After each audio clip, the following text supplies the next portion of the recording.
क्यों खड़ी हो? क्या अपना आत्मदाह करने वाली हो? क्या मरने वाली हो? देवी ने अपना परिचय दिया है, मैं कौन हूं। अहम देवस्य सवितुर दुहिता पतिमिच्छति विष्णुं वरेण्यं वरदा तपः परममासिता। जानते हो मैं कौन हूँ? भगवान सूर्य की पुत्री हूँ मैं, यमराज की बहन हूँ। नाम है कालिंदी, जिसे दूसरे रूप में लोग यमुना कहते हैं। मैं सूर्य की पुत्री हूँ, यमराज की बहन हूँ। जानती हो यहाँ पर क्यों खड़ी हूँ? विष्णुं वरेण्यं वरदम्। मैं भगवान के उस विष्णु स्वरूप कृष्ण रूप में जो अवतरित होकर धराधाम में आए हैं, उनको पति रूप में पाना चाहती हूँ।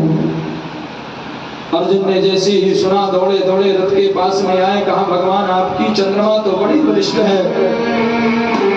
अरे आपने जिस चौथ के चंद्रमा को देखा था, जिस चौथ के चंद्रमा के देखने से कलंक लगने से आपके विवाह पे विवाह हुए जा रहे हैं, आज वही चंद्रमा फिर से बलिष्ठ हो गया।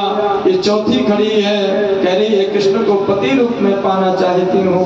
भगवान ने कहा तो बुला के लाओ, और बुला करके लाए हैं।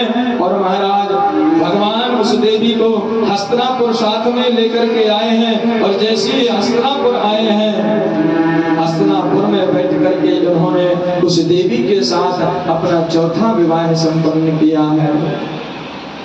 कुछ दिन हस्तिनापुर रहे हैं, इसके बाद पुनः अपने नगर में लौट करके आए हैं। सुखदेव स्वामी कहते हैं परीक्षित, भगवान का पांचवा विवाह है।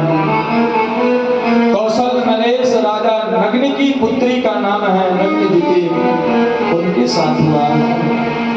वरम विलोक्याभिमतं समागतम्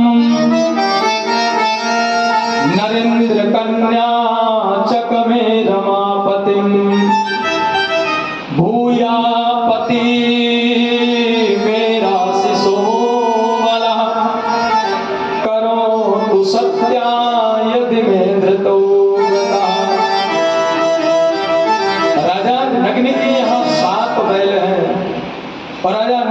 प्रतिज्ञा करी है, मेरे घर के इन सातों बैलों को जो एक साथ आकर के नाथेगा, इनकी नाक पर जो एक साथ रस्सी डालेगा, वो मेरी बेटी के साथ में विवाह करेगा।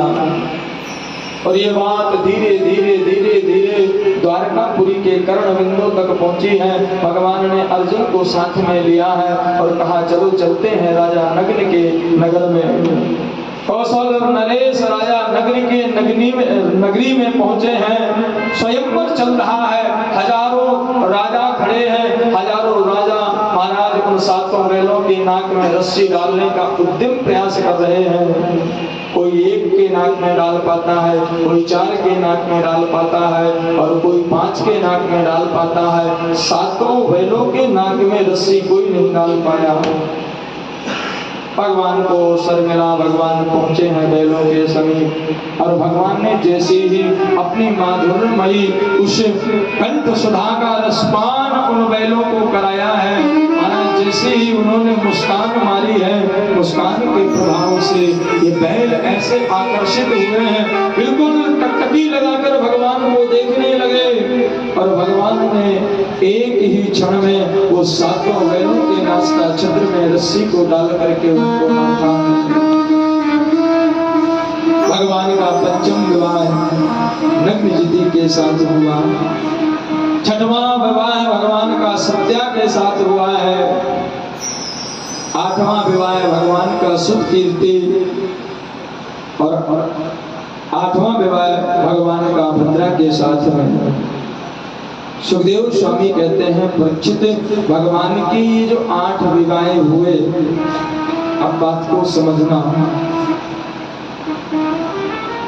भगवान कौन है? परम पिता परमेश्वर, जो कर्तुम मकर्तुम अन्यथा सर्व कर्तुम सर्व सामर्थ्यवान, वो परब्रह्म है, वो ईश्वर है, वो योगेश्वर है। और ऐसे परब्रह्म परमात्मा योगेश्वर श्री कृष्ण की अर्धांगिनी कौन हो सकती है? बोले भूमि रापो नलो वायु खम मनो बुद्धिरेव च अहंकारमयिति में भिन्ना प्रकृतिरष्टधा।